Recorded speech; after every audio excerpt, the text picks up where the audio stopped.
Good morning children. कल मैंने आपको हम तो एक एक कर जाना व संतो देखा जग बुराना इस कविता का पहला काव्यांश पढ़ाया था। आज आप पढ़ेंगे दूसरा काव्यांश।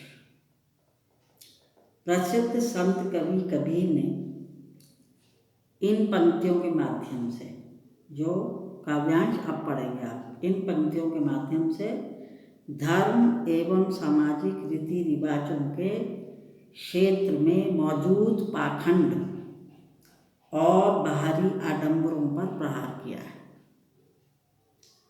आप पंक्तियां देखिए। संतों देखत जग बोराना, सांच कहूँ तो मारन धावे, झूठे जग पतियाना।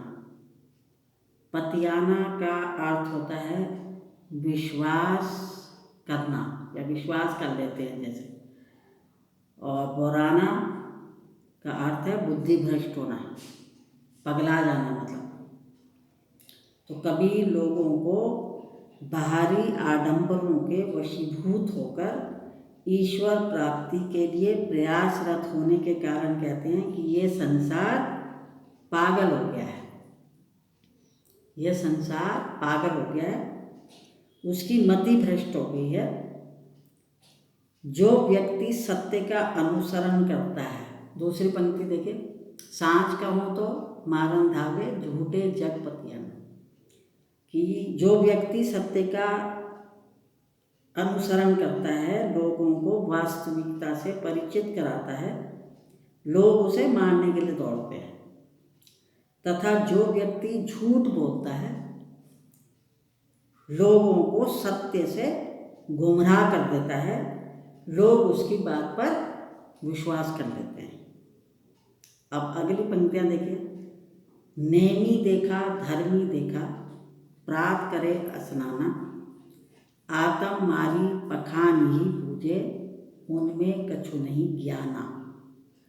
इसमें आतम का अर्थ है स्वयं।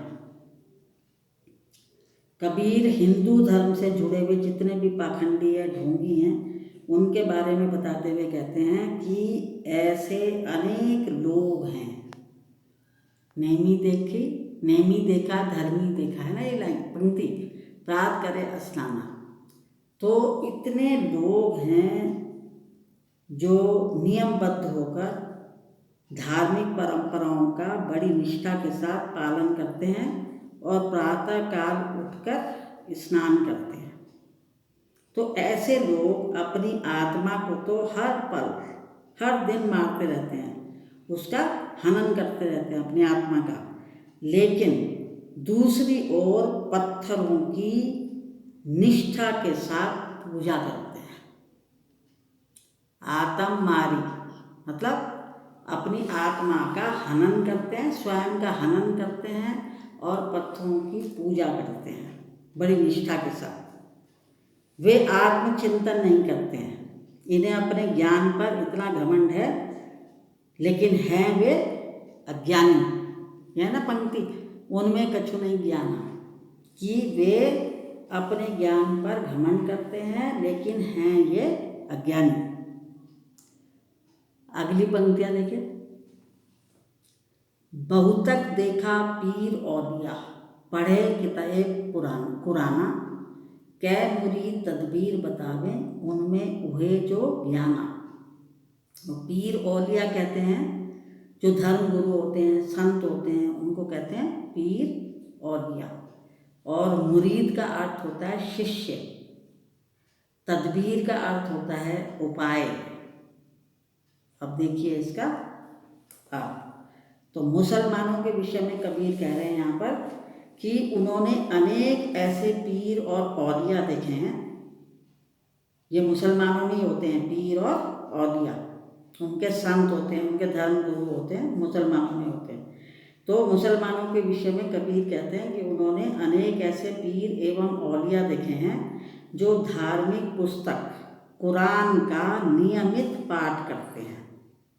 पढ़े किताब कुराना, कि नियमित रूप से वे अपनी धार्मिक पुस्तक कुरान का पाठ करते हैं, कै मुरी तदबीर बतावे उनमें हुए जो ज्ञान, और वे अपने शिष्यों को अल्लाह को पाने के लिए तरह तरह के उपाय भी बताते हैं, लेकिन जबकि वे स्वयं अल्लाह के रहस्य को जानते ही नहीं, बिल्कुल अज्ञानता है उनकी अल्लाह के बारे में जानने की, फिर भी वे अपने शिष्यों को अल्लाह को पाने के तरह तरह के उपाय बताते हैं।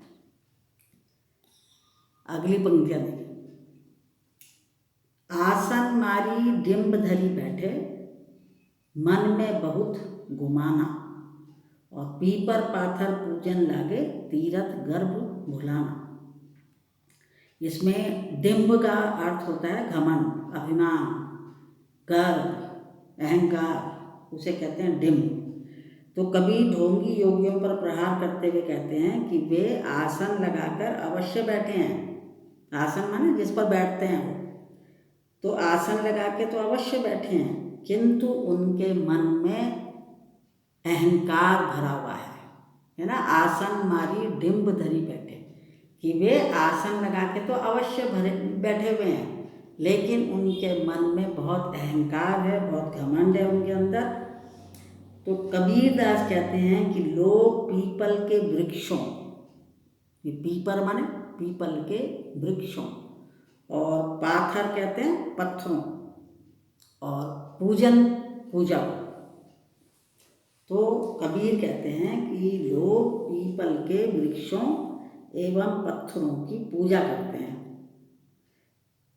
तीर्थ गर्भ भुलाना, तीर्थों की यात्रा करते हैं, व्रत का पालन करते हैं, लेकिन वे अपने अहंकार में परमात्मा के मर्म को भूल गए हैं, क्योंकि इतने अहंकारी हो गए हैं कि पीपल के वृक्ष की पूजा करते हैं, और जो पत्थर की जो मूर्तियाँ होती हैं उनकी पूजा करते हैं, तीर्थों की यात्राएं करते हैं, व्रत का पालन करते हैं, लेकिन अपने अहंकार के कारण ये परमात्मा के अस्तित्व को भूल गए हैं कि ईश्वर भी कहीं है, जबकि ये अज्ञानी हैं, बिल्कुल ईश्वर के बारे में कुछ नहीं जानते हैं।